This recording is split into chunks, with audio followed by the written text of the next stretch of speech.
Paz do Senhor, boa noite. Se tiver, agora foi. Tudo bem? Tem alguém aí? Como é que estamos? Paz do Senhor para vocês. Opa, Edson, que bom. Não estou sozinho aqui nessa live. Paz do Senhor, boa noite. Hoje, mais uma aula do Instituto Bíblico de Campinas, do nosso curso que, felizmente ou não, temos também vantagens disso, de fazer essas aulas online. E eu posso fazer ao vivo com vocês, é excelente. Que a gente começa bem. Vamos ver os demais entrarem aqui. Mandar mensagem no grupo de alunos aqui, ó. A aula começou. Depois o pessoal comenta que não quer assistir a aula depois, né? Mas eu preciso esse empenho aqui para a gente participar ao vivo juntos, com comentários. E a gente pode começar bem esse momento. Todo mundo tá me ouvindo bem? Fala aí como é que tá, se o áudio tá saindo bem, se eu tenho que gritar mais aqui, falar mais alto. Como é que tá, pessoal? O canal Café e Teologia está quase chegando nos 10 mil inscritos. Estou muito motivado com isso, viu? E aí, voltando às aulas, termina esse momento ao vivo aqui uma vez por semana, com algum tema do seminário, mas que nós continuamos aí. Pretendo fazer algumas masterclass aqui, algumas aulas somente para integrantes do canal, pessoal do Apoia-se. Carlos, tá trabalhando, Carlos, e ao vivo com a gente, beleza. O Carlos é o administrador lá da página no Facebook, facebook.com/CF Teologia, CF de café, Teologia, tudo junto. Edson Floriano, Paulo César, o áudio tá bom. Maravilha, então, podemos começar. Os demais daqui a pouco vão participando conforme chegam e a gente... essa live fica no canal e o pessoal que não pôde assistir a aula agora assiste depois, não tem problema. Mais alguém entrou aqui? O João Batista, o Jonatas, Cleidson, maravilha! Hoje nós temos um tema especialíssimo para a gente conversar aqui, que é sobre no tema de hermenêutica, na interpretação da Bíblia, as duas principais escolas de interpretação bíblica, que é a alegórica e a literal. São temas excelentes e que têm qualidades dos dois lados e que muitas vezes a gente erra por não dar a devida atenção e muitas vezes ênfase demais para o método errado.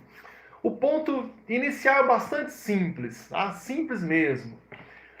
Deus não confiou a ninguém o conhecimento e a autoridade sobre a palavra dele. Quando eu falo para ninguém, gente, é a ninguém mesmo.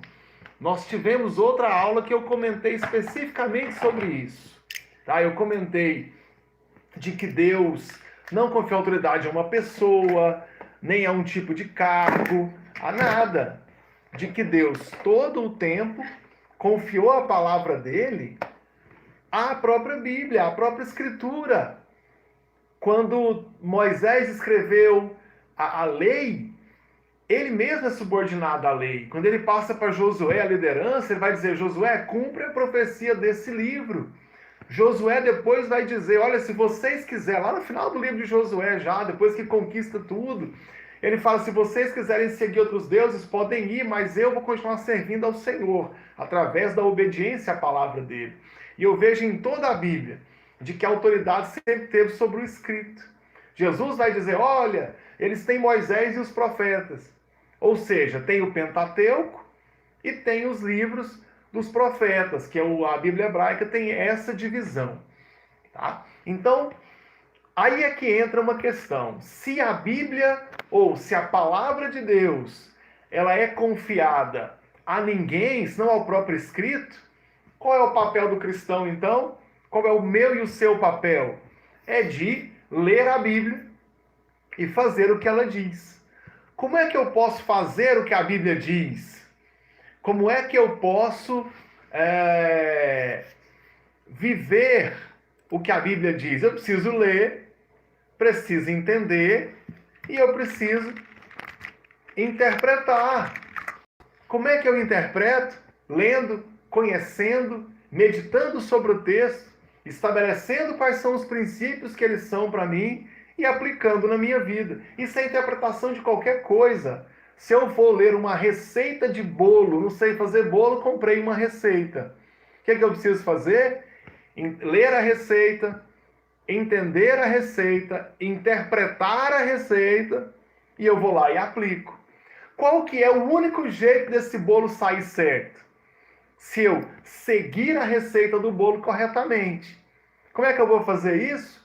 Entendendo as intenções do confeiteiro que me deu essa receita e replicando o ensino da receita do bolo.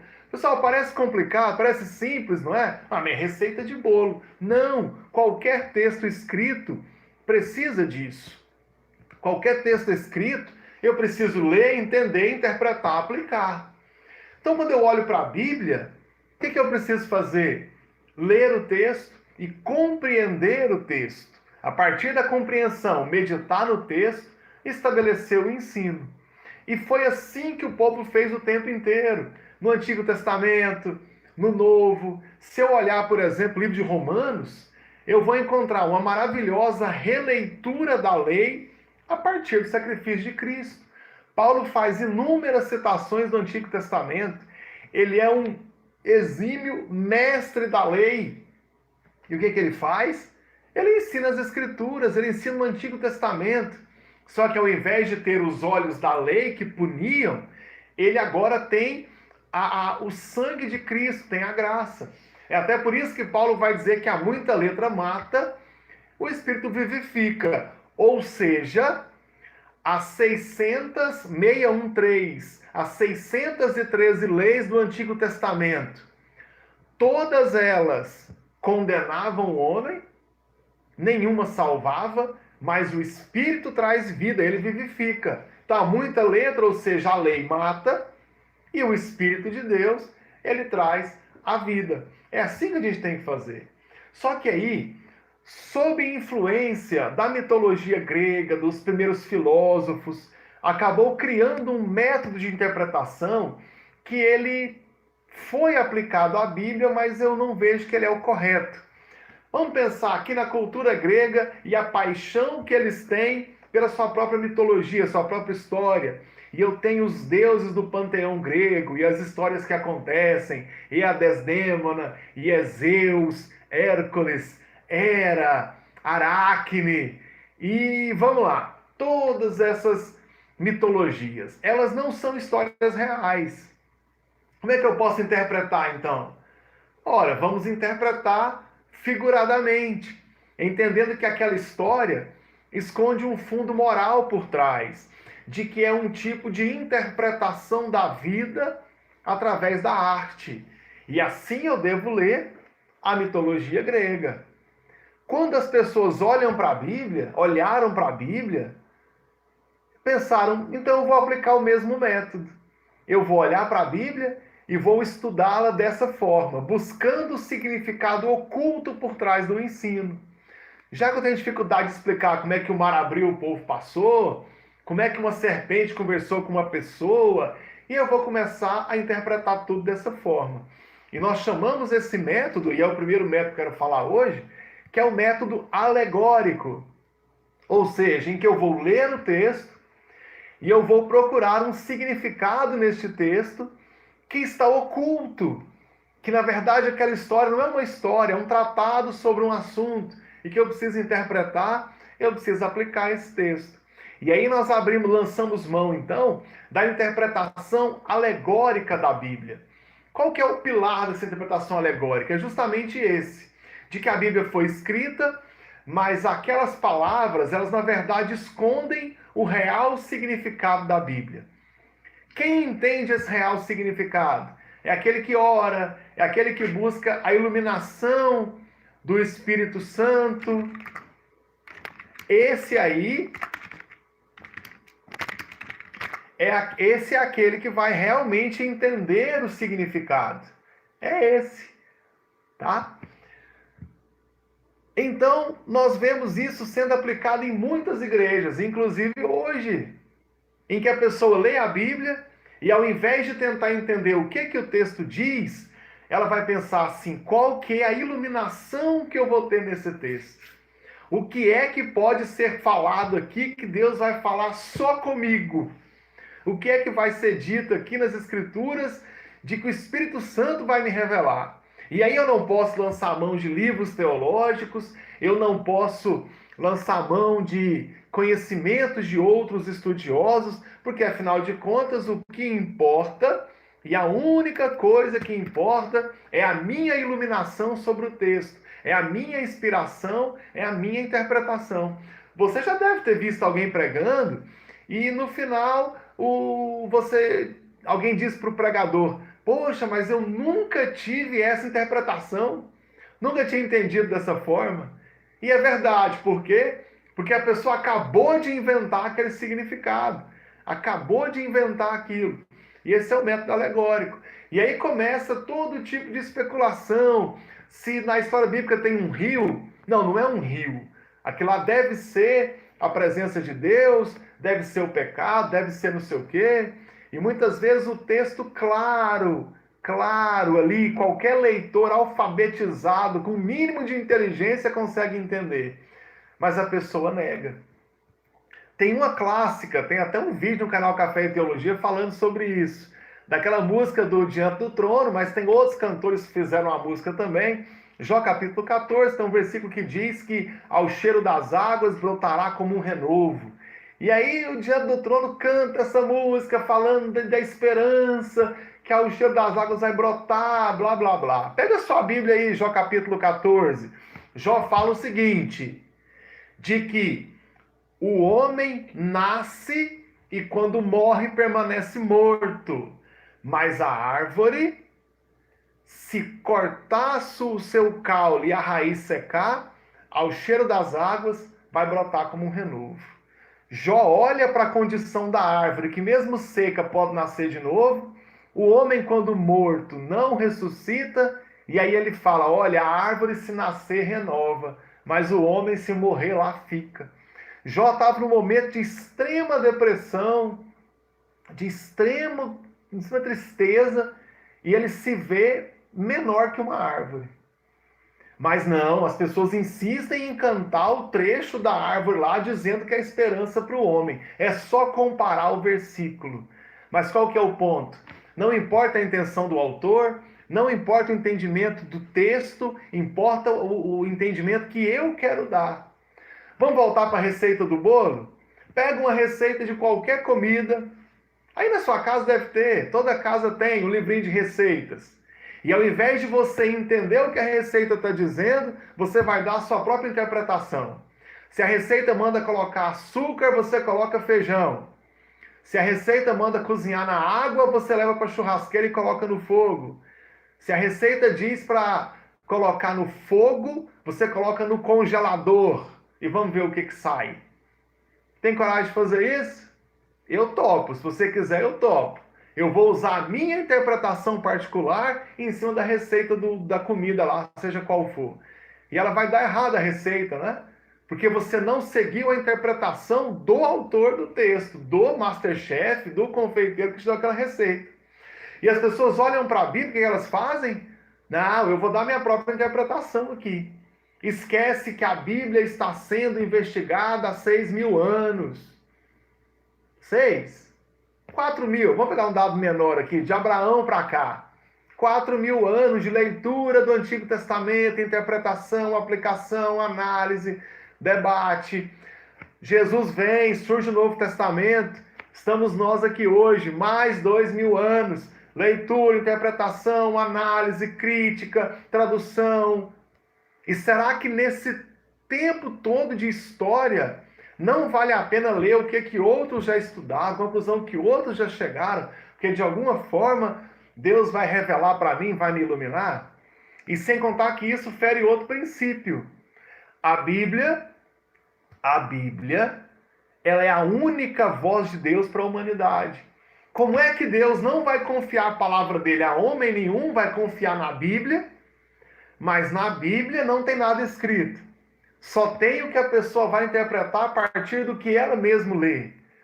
Não faz muito sentido, não é? Aí, nesse caso, Deus está confiando a palavra dele àquelas pessoas individuais que revelam e que entendem aquilo. E aí surge todo tipo de erro na igreja, e o principal deles qual que é? Cada um tem sua interpretação. Quantas vezes eu tento ensinar a Bíblia, eu tento ensinar um versículo, o que eu ouço da pessoa? Mas Bíblia é complicado, cada um tem a sua interpretação. Esse é que é o problema. Porque a Bíblia só tem uma interpretação, que é a intenção original do autor. Bom, vamos fazer uma pausa aqui, ler o nome de quem está ao vivo com a gente, enquanto eu tomo uma aguinha aqui também. Quem mais entrou aqui com a gente? O Jonathan Xavier está aqui, paz do Senhor, vendo a live. Cleidson Sampaio, Wesley Marques, a Bibiane Lourenço, grande abraço para você, paz do Senhor.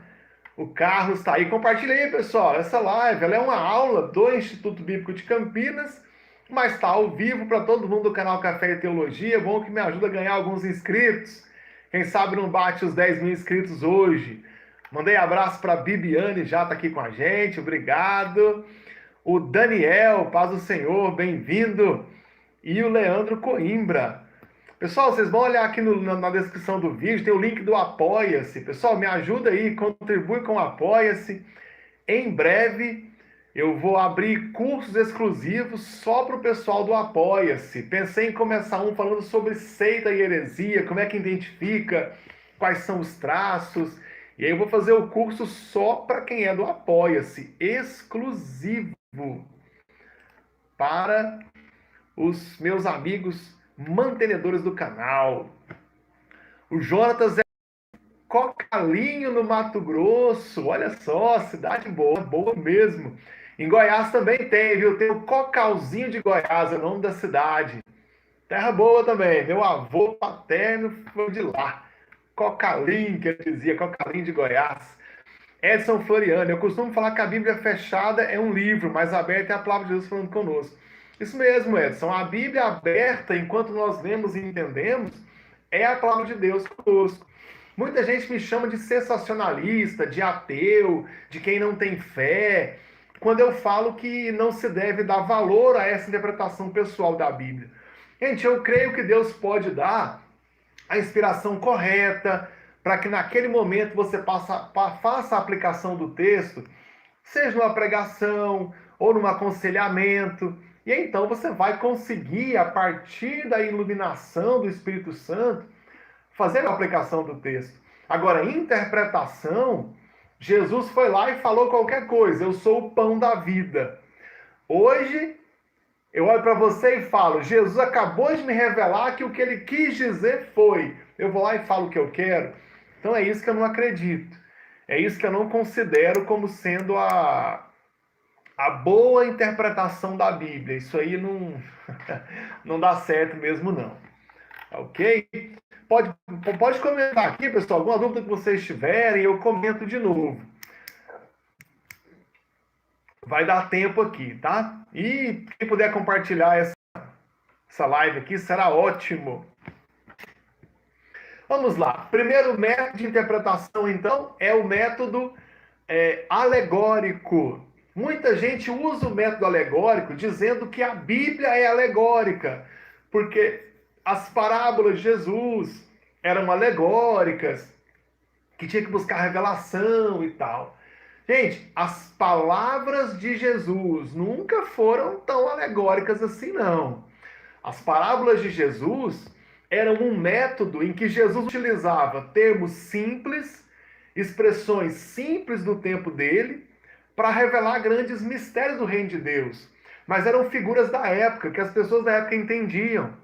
Hoje, quando nós lemos lá que a oliveira, pessoal, eu nem sei se eu já vi na minha vida, vi de pertinho, de poder tocar uma oliveira.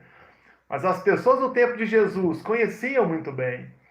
Quando Isaías fala, como ovelha muda perante os seus tosqueadores, Jesus não abriu a sua boca. Pessoal, para quem viveu no tempo de Isaías, que tinha contato com ovelha, os judeus tinham uma tradição de serem pastores de ovelhas, todo mundo entendeu. Eu sou de Goiás, aqui a tradição agropecuária é muito forte. Todo mundo aqui vê boi, gado, Nelore o tempo todo. Qualquer figura que eu fizer aqui em Goiás, usando piqui, café, pamonha, o pastor Nicodemos, Augusto Nicodemos, ele foi pastor em Goiânia há alguns anos, ele nunca esqueceu do piqui. Pelo jeito, o piqui é um legume, mas que o caroço dele tem muito espinho. Se você morder o caroço, a sua boca fica cheia de espinho e pode ser caso de ir no médico para tirar os espinhos.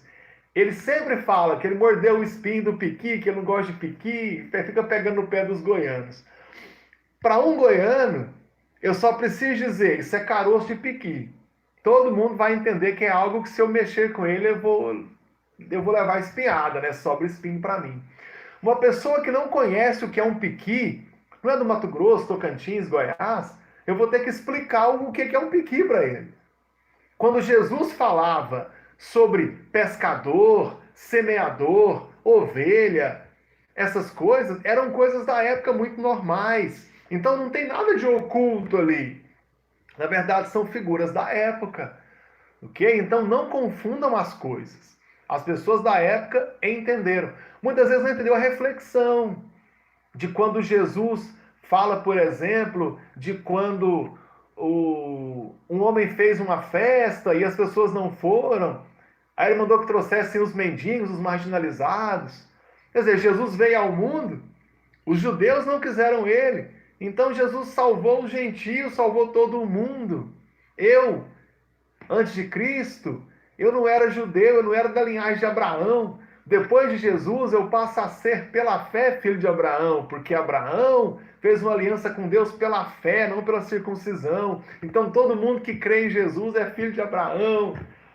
Só que as pessoas não entendiam, contou uma historinha.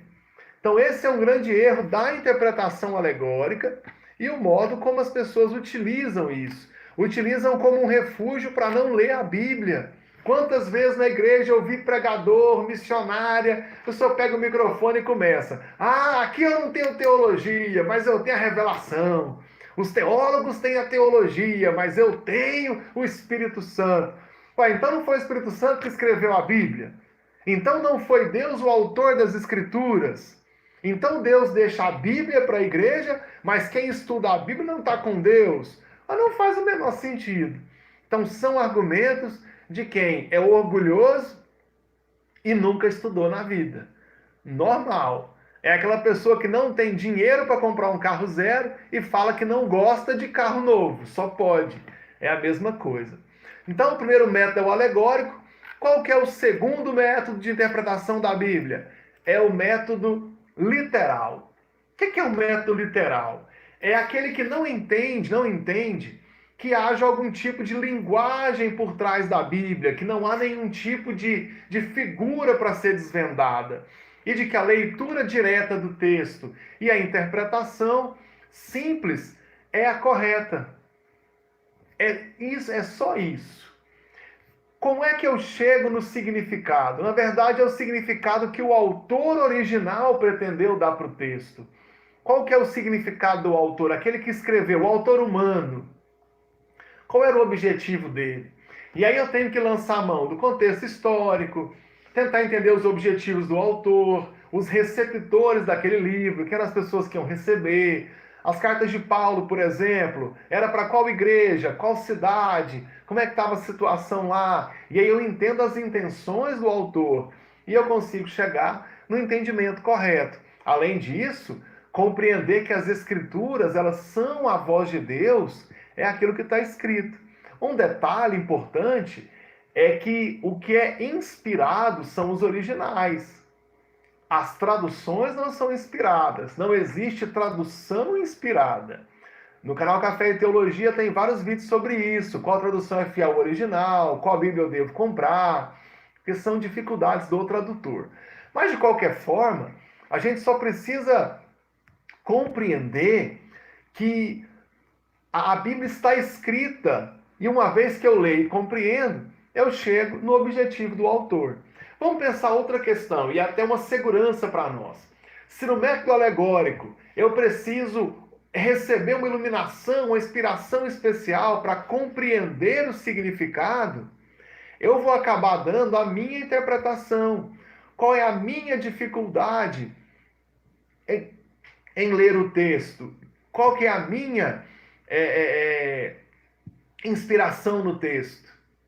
Agora, se eu uso o método literal e eu vou compreender quem é o autor, quais são suas intenções, qual é o seu objetivo, nesse caso, eu vou ensinar para a igreja o que Moisés ensinou para o povo de Deus. Eu vou ensinar o que Isaías ensinou.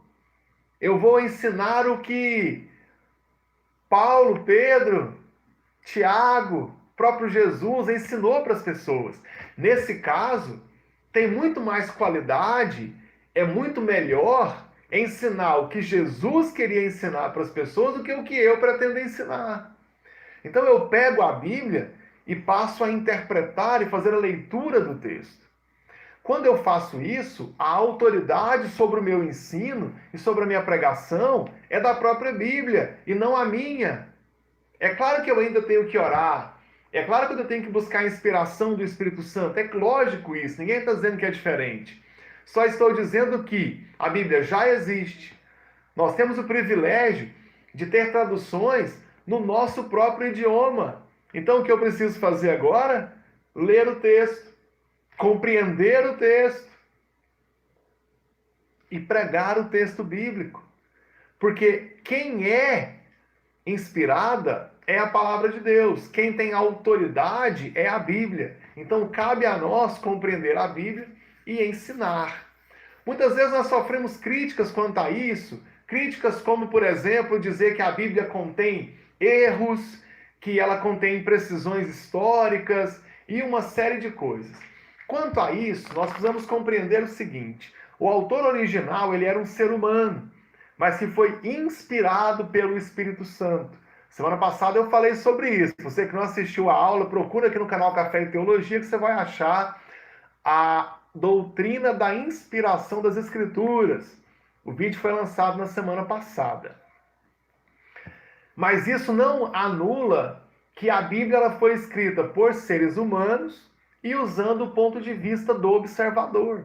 Então, quando eu vejo na Bíblia que o sol rege o dia e a lua rege a noite, não tem aqui um erro de tradução. Gente, até hoje nós falamos isso. Olha, hoje a lua está cheia, está vazia, está minguante, está cheia, está minguante, crescente. A lua não está vazia, né, gente? Crescente, minguante e tal. Até hoje eu faço isso. Por quê? Porque é a posição do observador olhando para cima. Mas nós sabemos que a Bíblia está do mesmo... A lua está do mesmo jeito todos os dias. O que muda é o reflexo do sol sobre a lua e como nós enxergamos aqui. E eu vou encontrar isso várias vezes na Bíblia. Quando eu encontro, por exemplo, um livro de Êxodo, tem uma relação de aves, e uma dessas aves é o morcego. Tá aí, tarefa de casa para você. Localiza aí usando sua Bíblia online, que é mais fácil buscar por palavra-chave. Onde é que está o morcego? Lá no livro de Êxodo. Quando você achar esse morcego lá, você vai ver que tem uma relação de aves. Pronto, tem um morcego. Gente, morcego é ave. Não, gente, morcego não é ave. Agora, olha para uma pessoa que viveu no tempo de Moisés, mostra um animal que bate asa e voa e pergunta o que é. Poxa, gente, bateu asa e voou, é ave, né? Nós não podemos confrontar a nossa classificação moderna de animais com o que Moisés lá conseguia determinar. Mas isso não quer dizer que a Bíblia tem um erro.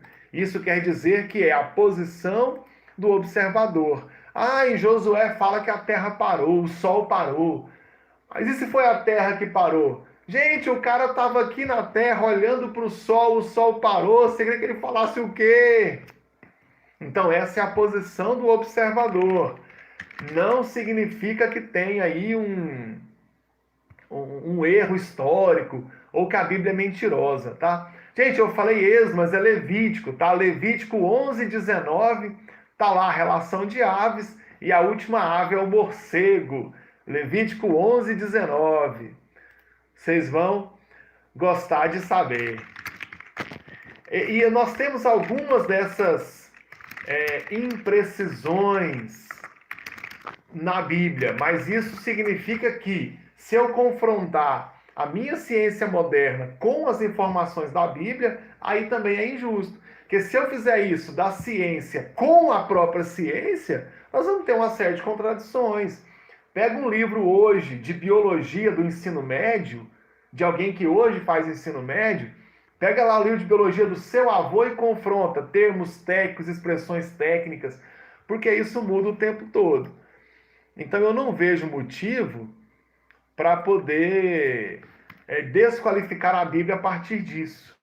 Tá? O estudo sistemático da Bíblia, a importância de se manter, de usar o método literal, é justamente porque nós ganhamos em compreender a intenção original do autor e nós aplicamos o texto conforme o próprio contexto, deixando que a Bíblia se interprete, ela interpreta a si mesmo.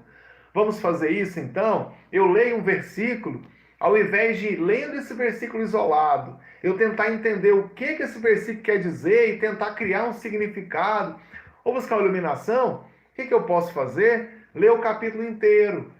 Eu sempre falo para os meus alunos, leiam no mínimo um versículo antes e um versículo depois daquilo que você considera que é o texto-chave que você está utilizando, para então interpretar. Muitas vezes, de ler o capítulo inteiro, eu já entendo um monte de coisas e resolvo um monte de problemas, simplesmente porque eu li o capítulo inteiro, porque eu li o versículo inteiro, o texto todo, para fazer essa compreensão. Outro erro muito comum é quando o aluno pega uma palavra específica da tradução dele e cria toda uma teologia com base nessa palavra. Tem um livreto do Malafaia, apesar que o livrinho é bom, tá? Eu sempre reclamo da teologia do Malafaia, mas dessa vez ele passa. Eu esqueci o nome, mas é um de bolso pequenininho. Eu sei que ele dá uma ênfase gigante na palavra tal, lá de João 3,16. Pois Deus amou o homem de tal maneira que deu o seu filho unigênito. E ele cria toda uma teologia, um capítulo inteiro falando do tal. Porque o tal é a chave, o tal é não sei o quê, e o tal representa a vontade de Deus, e o tal não sei o quê, beleza. Mas isso só funciona quando eu pego uma Bíblia que usa a palavra tal.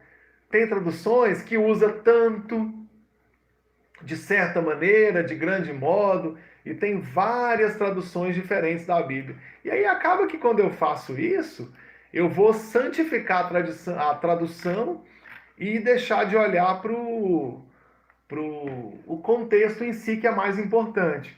Eu conferi aqui na NVI, por exemplo, diz que, portanto, Deus amou tanto o mundo que deu seu Filho unigênito.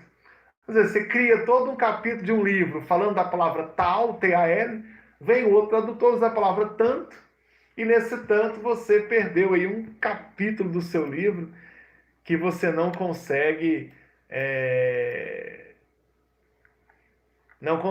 colocar agora as suas ideias no lugar, tá? Então, o uso do método literal ele é muito importante. E os grandes estudiosos da Bíblia são literais.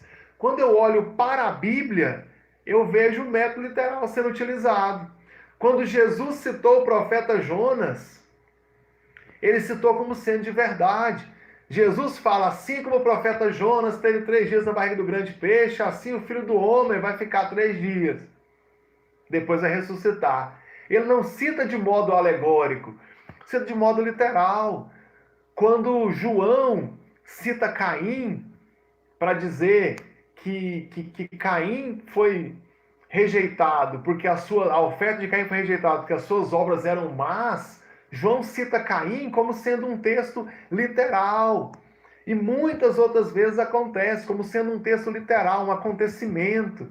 as citações que Paulo faz do Antigo Testamento, tudo como sendo acontecimentos reais. Observa que na Bíblia nós não temos ninguém tentando fazer especulação sobre o texto, tentar buscar significado próprio. Pelo contrário, tudo era a intenção do autor. Eu não vejo isso nem em Jesus, nenhum dos profetas, nenhum dos apóstolos. Pelo contrário, todo mundo, o tempo todo, buscando linguagem literal. Tá? Vamos ver o que mais que nós temos aqui. Temos algumas participações, a gente pode terminar essa aula já. Hoje foi rapidinho, mais que as outras. Fernando Lagares, de Itaberaí, Goiás. Obrigado pela sua presença, viu? Jonathan Xavier. A Bíblia, para mim, é o maior livro de sabedoria e conhecimento de todos os tempos. É isso mesmo, a Bíblia é o nosso grande manual. Wesley Marques. A Bíblia é o único livro que o autor está sempre do lado. O Espírito Santo é o grande autor das Escrituras, né? Sempre eles. Edmar Malaquias, não entendi sua mensagem. Edmar Malaquias, não tem pastores, João 10:16, Isaías. Ai, João, então tá bom, mas você disse que não tem, não. Não entendi bem seu comentário, escreve de novo aí. Não tem pastor aonde, filho? Explica essa história aí para mim.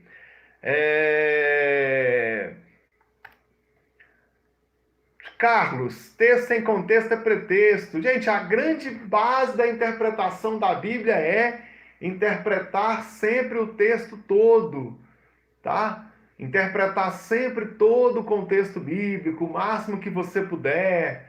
Lembra que todo filme que você assiste aí, especialmente filme de comédia, quando dá alguma confusão, é porque alguém entendeu uma meia palavra, uma meia frase, aplicou fora do contexto, e aí você tem uma série de problemas. Quando você consegue compreender todo o contexto, você se explica. Quantas vezes você pessoalmente teve um mal-entendido na sua vida e o mal-entendido foi por uma meia frase, foi por uma meia resposta?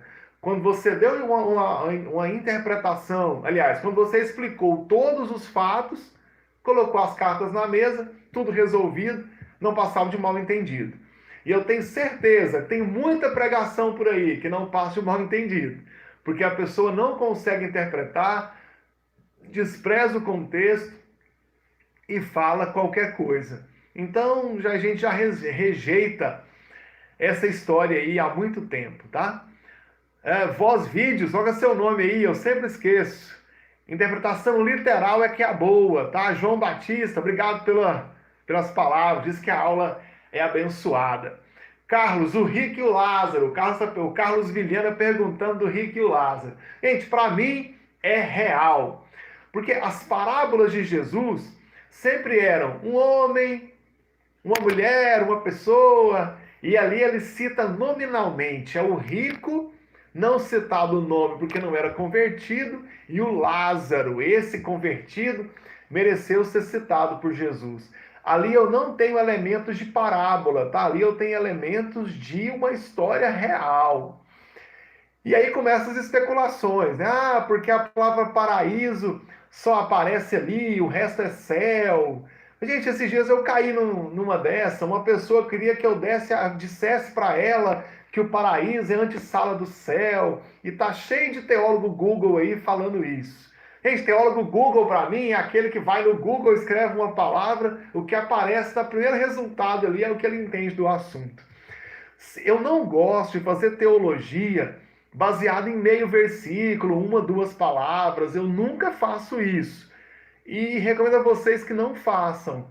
Tá? Teologia se faz de texto bíblico completo, base bíblica é quando uma teoria se sustenta na Bíblia inteira. Ninguém pode pegar versículo isolado para falar isso. Se eu disser, por exemplo, que toda vez que aparece água na Bíblia é o Espírito Santo, então eu vou colocar o Espírito Santo matando o faraó e os soldados de faraó quando o povo saiu do Egito, vou colocar o Espírito Santo matando o mundo no dilúvio. Tá? Então não faz o menor sentido fazer isso. Se paraíso é antessala do céu, eu quero base bíblica para isso. Onde mais fala isso? Em lugar nenhum. Tá? Em lugar nenhum. E se for assim, eu quero saber qual a diferença entre paraíso, céu, Jerusalém celestial, mansão celestial e Nova Jerusalém. Então a gente nem consegue interpretar essas coisas. O que nós temos é isso. Ah, então quem morre vai direto para o céu? Gente, é muito difícil falar sobre isso, porque a Bíblia não fala. Mas de uma coisa eu entendo, e aqui já é interpretação minha, vocês podem rejeitar, porque eu estou interpretando por minha conta e risco. Hoje nós estamos presos no tempo. A nossa existência humana agora, ela está presa no relógio. Ela está presa no relógio. O Carlos lembrou aqui, seio de Abraão, né? Seio de Abraão, o seio de Abraão é no Rico e o Lázaro, e paraíso é no malfeitor da cruz, tá certo, gente? Corrija a informação. Lázaro vai para o seio de Abraão e o ladrão da cruz, o malfeitor, ele vai para o paraíso. E tem uns que vão para o céu, e tem a Nova Jerusalém, tem a mansão celestial, não se apeguem a isso, não. Onde é que eu estava? Me perdi aqui. Se a gente for olhar para a Bíblia desse jeito, a gente não consegue ir muito longe na interpretação. Pode deixar isso para lá. O que eu preciso fazer? Entender o contexto. Lembrei onde eu estava, está falando do nosso tempo presente. A nossa existência humana está presa no relógio. Nesse relógio no seu braço aí, que conta os segundos, minutos e horas, depois dias, meses e anos. Indo para o mundo espiritual, o conceito de tempo é outro. Então, nós não temos condições de saber.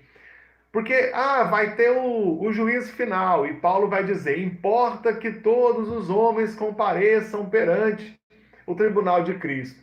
Ok, quanto tempo vai durar isso? Toda a humanidade, 100% dos homens e mulheres que nasceram desde Adão até o último homem que vai nascer quando for a volta de Cristo. Quanto tempo vai durar isso? 1 quintrilhão de anos? Ou imediatamente? Qual o conceito de tempo no paraíso, né? Na mansão celestial, morando no céu com Deus, e qual que é o conceito de hoje? São questões difíceis de entender. E o que eu faço nesse caso? Eu não tento especular em cima da Bíblia, criar interpretação em cima da Bíblia. Eu simplesmente interpreto o que a Bíblia diz e vivo feliz com ela. E entendo que a minha salvação não é por compreender essas coisas, mas é por crer em Jesus, reconhecer a necessidade da salvação e andar com Ele. Ok? Pessoal, tem mais dúvidas? Coloca aí a dúvida de vocês, porque já está na hora de encerrar essa transmissão ao vivo. Quem está aqui, que é meu aluno, conheça o canal, pessoal, o canal Café e Teologia, os vídeos lá. Se gostou, se inscreve. De vez em quando o pessoal fala, eu vou inscrever para te ajudar. Eu falo, não inscreve. Porque se você se inscreve no canal, mas não acompanha os vídeos, o YouTube classifica mal, porque ele entende que as pessoas não estão tendo interesse no canal. Então, se você não gosta dos vídeos ou não vai assistir, você me faz um favor não inscrevendo. Não estou de mau humor não, tá, pessoal? É porque a regra é essa, tem que ter engajamento no canal.